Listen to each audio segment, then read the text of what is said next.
Welcome to Shorty SuperCoach, and a challenging week for many SuperCoach sides. A few premiums out of form, a couple injured long term, and a few rookies that have exited the team that we maybe didn't expect. So I'll touch on the Sydney rookies, I'll touch on Jaeger O'Meara of course, and we'll discuss those at reasonable length. But let's talk Max Gawn. I think most people, I think it's around 60,000 people own Big Maxi, and rightly so.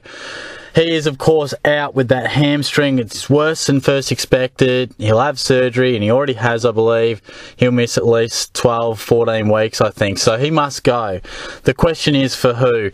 Now, my general line of thinking when a premium is injured and we trade them out is trade them in for a premium. That's my general thinking, just so we don't, I know it's great to get money, but just so we don't lose the balance of premiums in our team and really hurt our scoring output in the short term. So that brings me to my first point that I'll touch on. A lot of people are talking Jarrod Witts. Now, I am absolutely in the no camp here. As far as I'm concerned, we've missed the boat. Is Witts a good selection as a current SuperCoach player? Yes, he is. Do I think he's worth bringing into the side? Absolutely not. If you started with him, congratulations. I didn't think he would be a great option, but he's turned out to be very good. He's currently priced at 292k, averaging 98.3 points, and really has dominated as Gold Coast's #1 ruck. Now, my line of thinking here is, yes, if you get rid of Gawn, you pocket a considerable amount of coin, around 300k. But you're going to trade Witts out again. Now, I think, firstly, you've missed the boat. Witts has already gone up about 80,000. So those 80,000 we'll never get back. If you were going to make that call, I think you probably should have made it last week.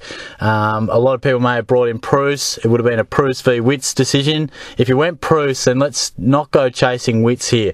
I'm still not sold on him being a genuine point scorer. I probably think his average will still end up somewhere in the high 80s come season end. But he has started well.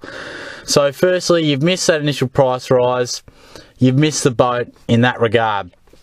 And secondly, I think, why trade a bloke in who we will inevitably trade out when you could just probably trade in the bloke that you're going to trade for in the end? Put it this way.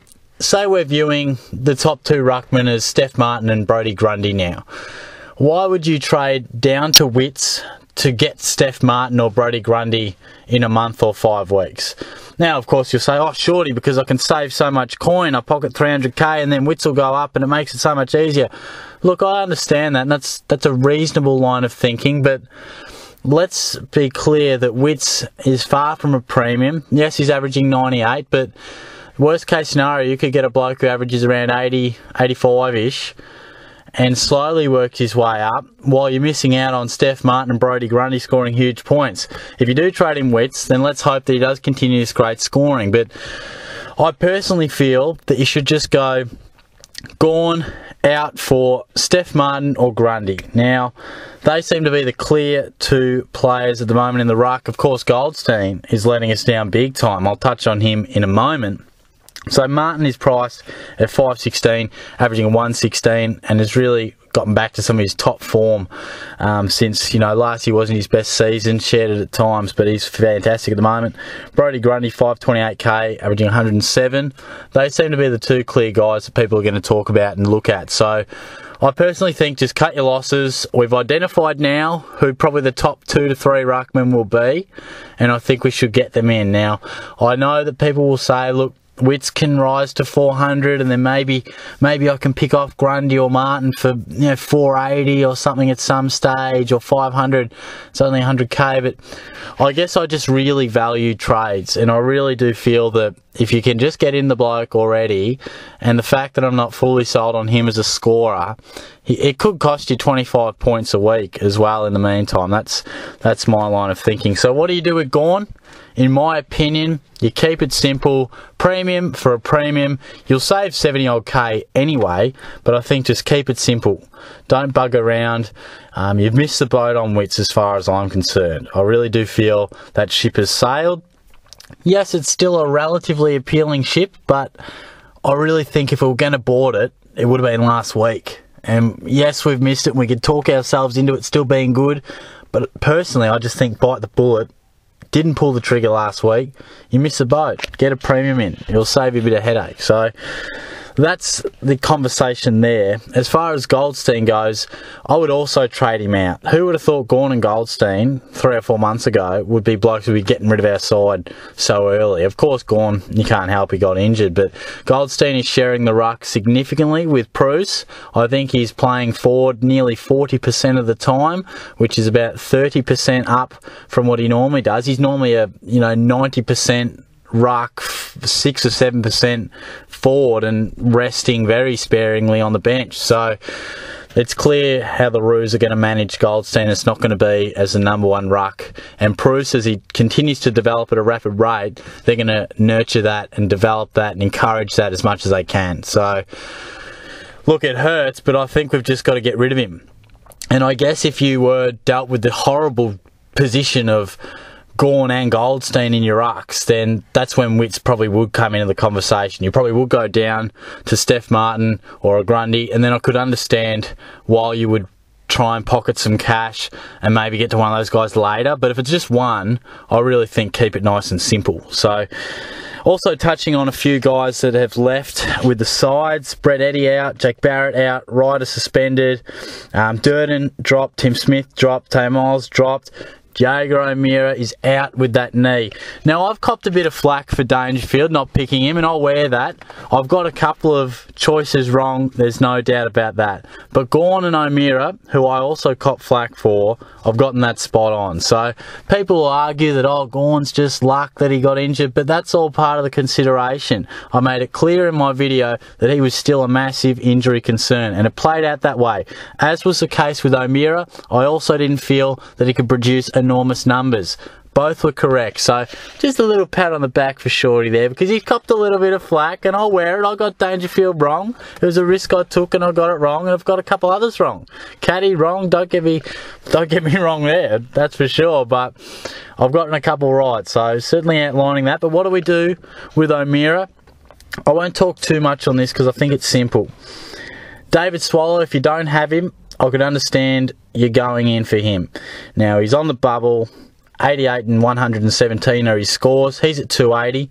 Of course, he was a late withdrawal, I think, in round 1, I think it was. So, of course, now he is on the bubble.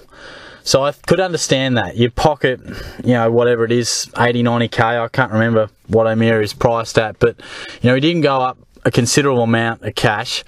And I think you could probably see that Swallow is scoring better than him, and he's cheaper than him. I could understand that.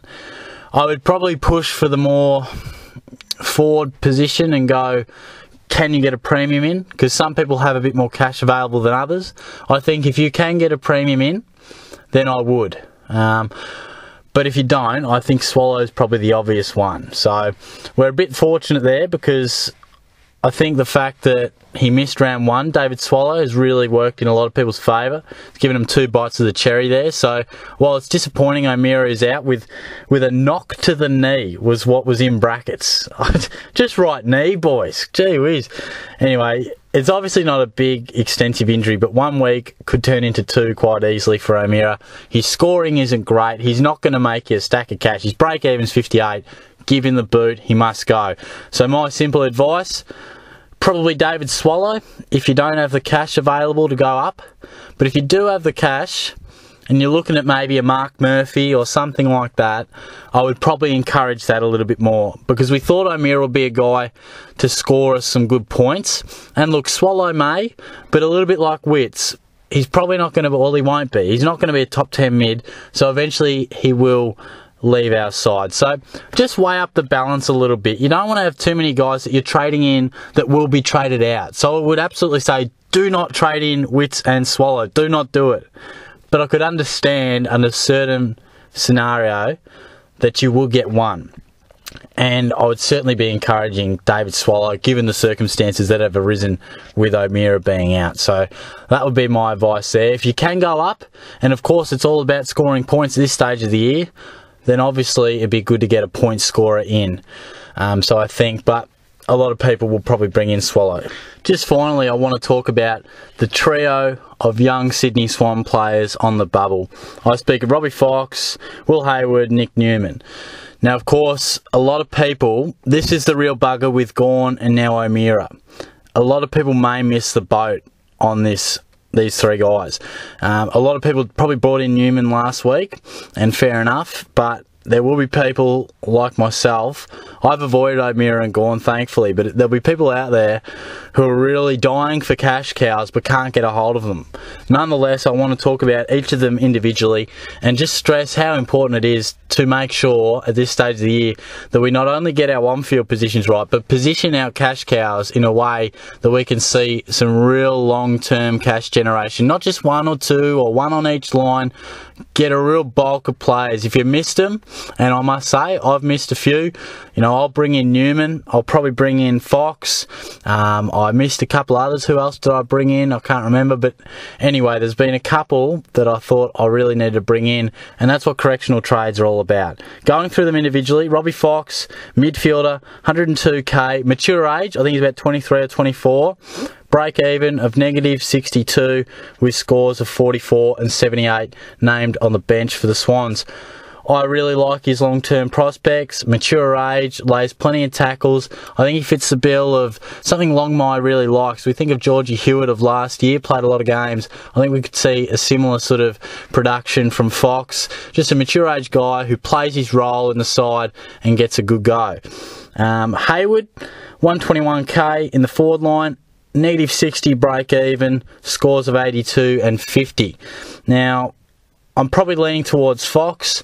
Just I feel maybe Hayward, he's probably looked a little more dynamic and exciting, but equally I think when Heaney comes back, whenever that may be, probably he and Florent are the two guys who are really in danger of losing their spots. So I probably would stress leaning towards Fox a little bit. Also for the fact that Fox's second game was better with a 78. Now, of course, with the price change, Hayward scored 82 in week 1. He will only benefit one price rise from that, where Fox's 44 will drop off after this week, and he'll benefit twice from his score of 78. Now, that's only minor, but it will help his short-term price, well, in the short term. So it will definitely help him and just gives a little bit of an edge to get cash a little bit quicker. Of course, a lot depends what he does tonight. And finally, Nick Newman. I think he's the biggest lock of them all. 123k in our back lines. Break even of a -105. Scores of 73 and 105. Also a mature age player. He looks very established as a player already, and I think he's been a guy who's been looking for opportunity for a long time, and he's finally found it, and he seems to be relishing it. His footy's been the best of all three and looks to be cementing his position the most. So as far as injuries for the Swans, I know Rowan's probably going to come back at some stage soon, but he'll probably take longer than expected. McVeigh is also on the brink of a return, but an older man with a calf, I think they'll certainly wait plenty of time. And then we got Heaney, who's the main one, and you just don't know when he's going to come back with that sort of illness. So look, I think we can be pretty safe with bringing in a couple of these guys. Hopefully they can stay in for the long period of the season, but if not, I reckon we can definitely bank on a solid 3 to 4 weeks, which should give us at least 3 price rises, hopefully.